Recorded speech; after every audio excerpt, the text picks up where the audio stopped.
आइए आज हम डिस्कस करते हैं क्लास 5th का साइंस का टॉपिक, जिसमें हम डिस्कस करेंगे वैक्सीन। और उससे पहले वैक्सीन के बारे में पढ़ें उससे पहले हम कुछ पॉइंट्स देखेंगे किस तरीके से हम कम्युनिकेबल डिजीज़ को फैलने से रोक सकते हैं। लेट्स मूव, आइए देखते हैं। Prevention of communicable disease.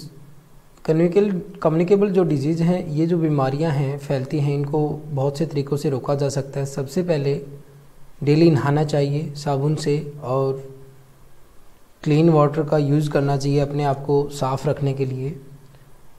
Means कहने का मतलब ये है कि जो साफ़ पानी उसी से नहाना चाहिए, उसी का यूज करना चाहिए डेली लाइफ में। How should be disinfected. Disinfected का मतलब ये होता है कि कोई भी जो इन्फेक्शन है उसको ख़त्म करना। मीन्स अगर कोई बीमारी फैल गई है तो उसके बाद घर के अंदर साफ़ सफाई करने के बाद डिसइंफेक्टेंट छिड़कना चाहिए। सनलाइट, सूरज की किरणें एक नेचुरल डिसइंफेक्टेंट है। उदाहरण के तौर पे अगर किसी व्यक्ति को रिंगवॉर्म हो या फिर इस तरीके की डिजीज़ हो गई है तो उसके जो भी कपड़े हैं, जितना भी क्लॉथिंग है, उसको धूप में डालना चाहिए। इसके अलावा हम जो हमारा हाउस है, घर है, उसके अंदर अच्छा वेंटिलेशन, गुड वेंटिलेशन होना चाहिए। वेंटिलेशन मीन्स हवा का आदान प्रदान होना चाहिए।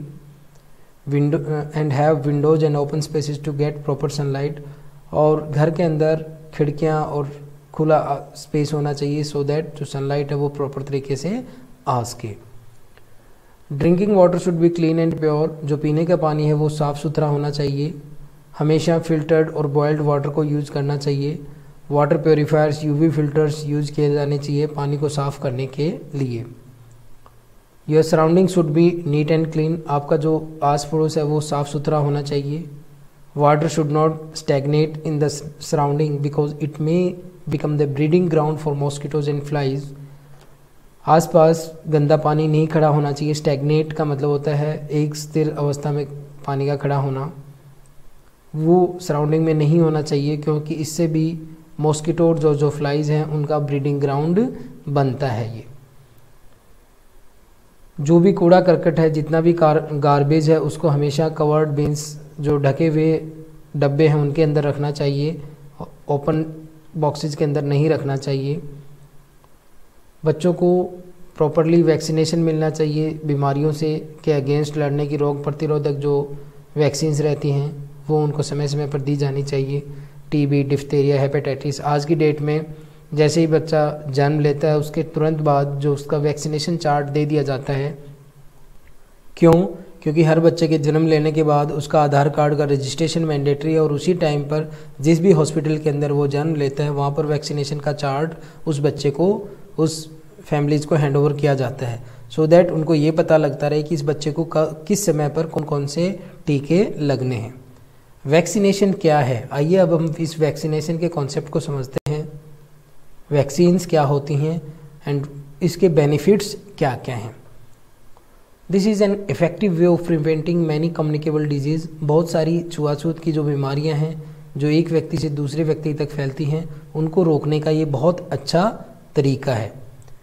वैक्सीन्स बनी होती हैं स्मॉल क्वांटिटीज़ के अंदर, स्मॉल क्वांटिटीज ऑफ डेड और very weak germs of a particular disease.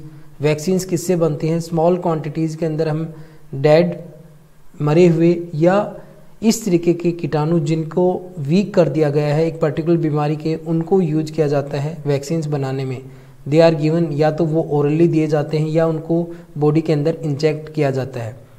जब ये वैक्सीन हमारी बॉडी के अंदर एंटर करती है तो बॉडी कुछ, जो हमारा शरीर है वो कुछ इस तरीके के पदार्थ बनाता है जो कि इन वीक जर्म्स जो होते हैं डिजीज़ के, उनसे लड़ने में सक्षम है और इससे शरीर के अंदर उस विशेष बीमारी के अगेंस्ट इम्यूनिटी पैदा होती है। बहुत सारी डिजीज़ हैं जैसे कि हेपेटाइटिस है, ट्यूबरक्लोसिस है, चिकन पॉक्स, मम्प्स, टेटनस, उनको कंट्रोल किया गया है वैक्सीन्स के थ्रू। तो वैक्सीन्स क्या हैं?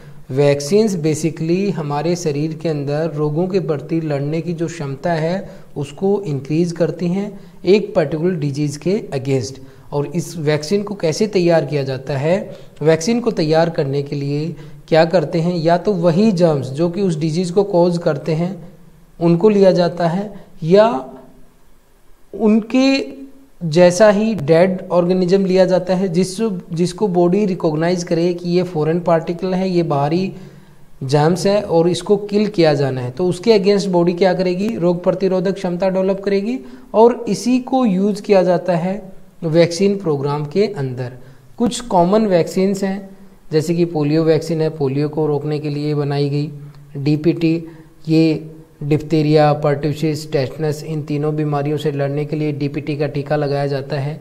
एमएमआर वैक्सीन्स, मीजल्स, मम्स और रूबेला, इन बीमारियों से बचने के लिए एमएमआर का जो वैक्सीन है वो यूज किया जाता है। Then comes hygiene. हाइजीन का मतलब क्या है, what is the meaning of hygiene? Hygiene को हम डिफाइन कर सकते हैं कि वो अच्छी आदतें जो कि इंश्योर करती हैं आसपास में साफ़ सुथरापन और एक अच्छी सेहत। वो हमारे आसपास के वातावरण को स्वच्छ रखना, उनको साफ़ सुथरा रखना हाइजीन कहलाता है।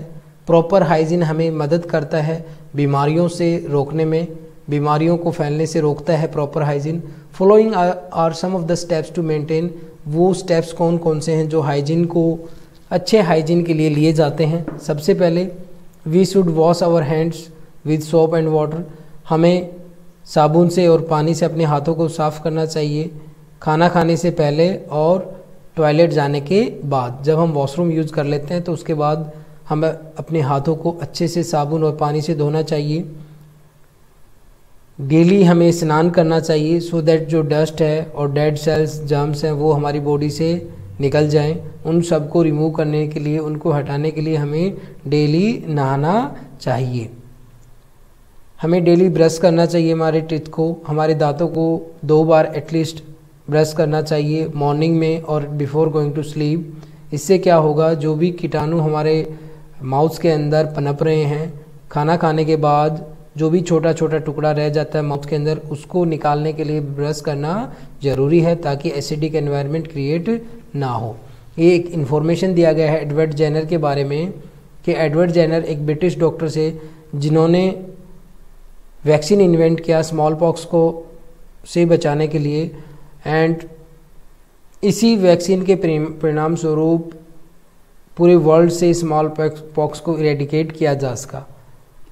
Edward Jenner is known for inventing vaccine to prevent smallpox disease से छुटकारा दिलाने के लिए वैक्सीन डेवलप किया एडवर्ड जेनर ने।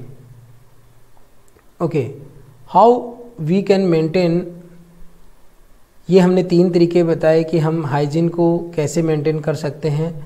4th स्टेप देखिए किस तरीके से हम हाइजीन को मेंटेन कर सकते हैं।